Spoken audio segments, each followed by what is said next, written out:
Our second hat that we wear is that we're the #1 national alternative operator here in Hungary. So we've got a very extensive fibre optic backbone network, which is the blue lines on the map. It's around 10,000 route kilometres of fibre. It goes through virtually every major town and city in Hungary. And our real focus here is to attract business or corporate customers throughout the country, and also, again, to take advantage of the growth in the broadband market and selling broadband services nationally. Who are we competing with? Well, we obviously compete with the big incumbent, which is Mata, or they're now called themselves T-Systems, or T-Com. So in all of the rest of the country where they're not our incumbent areas where we're the local telephone company, we're trying to take customers away from the big guy. So it's a bit like Euroweb competing with Rom Telecom. And it's exactly the same proposition. You know, we'll be a lower price and we provide a better service. And we particularly focus on the sort of SME segment of the market. So the sort of medium-sized enterprises is the area we tend to focus most.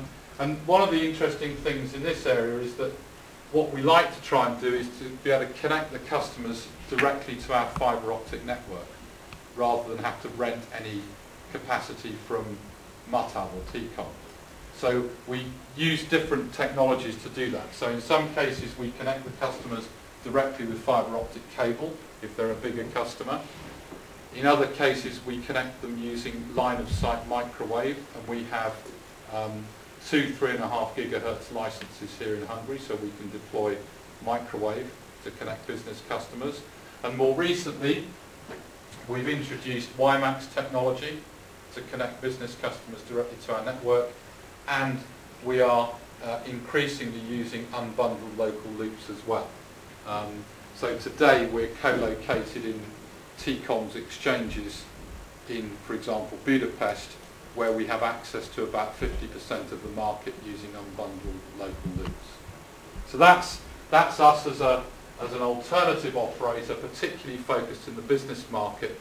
And the one area of the market that we've found is growing here, if we move on to the next slide, is server hosting.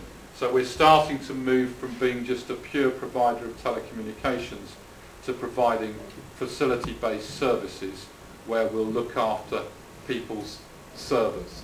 And either they can put their servers into our hosting location, or they can put their applications onto our servers, they can share servers with other customers, or they can have their own discrete area within the server hosting area, facility. This is quite a big growth area here in Hungary, as I guess it probably is to an extent in Romania. We currently have about 1,000 square metres of hosting facilities in our own organisation, and we're currently looking at increasing that by another 5,000 square metres during this year. So this is quite an exciting growth area for us in the business market. Some of the customers that we have, I'm not going to go through all those, obviously there's some quite big names there, and one of the things we're particularly proud of is that every year we're the company that does all of the telecommunications services for the Formula One when they bring the Formula One race to Hungary. So that's quite an exciting time for us, although it's a worry that all of the teams and everyone else involved in the Grand Prix is completely dependent on us for the communications. So we have to make sure that everything works very, very well. But those are the sort of companies that we're working with here in Hungary.